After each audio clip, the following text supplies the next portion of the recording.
দ্বিতীয় স্থানে আছে তুমি দিব্যেন্দুর পিতা স্বপন নাথ, তুমি মাইকের সামনে এসো।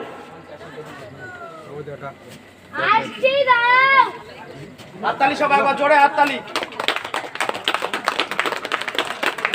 স্বপন নাথকে কিছু বলবার জন্য অনুরোধ করছি।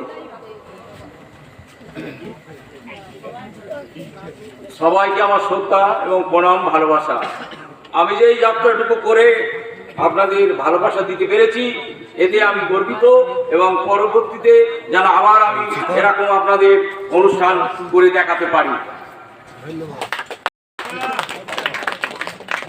খুব দুঃখের সঙ্গে জানাচ্ছি যে আমার সঙ্গে যে জাজমেন্ট ছিল যোগেশ নাথ, তিনি খুব অসহায়, তার পায়ের অবস্থা খুব খারাপ, তিনি এই মঞ্চে উপস্থিত হতে পারেননি, কিন্তু আপনারা তাকে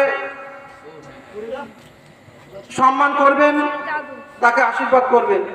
আর প্রথম যে পুরস্কার যিনি পাচ্ছেন, হ্যাঁ জানেন, ঠিক আছে,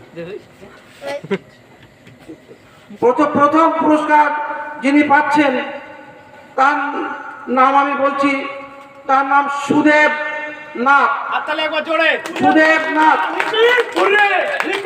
এবং এই পুরস্কার তুলে দিচ্ছেন মাননীয় পঞ্চায়েত মেম্বার, মাননীয় কুলিয়া গ্রামের পঞ্চায়েত মেম্বার মাননীয় সুজিত কুমার সাহা।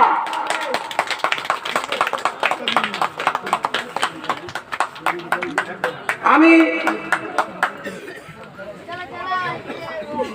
সুদেব নাথকে কিছু বলবার জন্য অনুরোধ করছি, পরে আমার গ্রামের পঞ্চায়েত সদস্য সুজিত কুমার সাহাকে কিছু বলবার জন্য অনুরোধ করছি।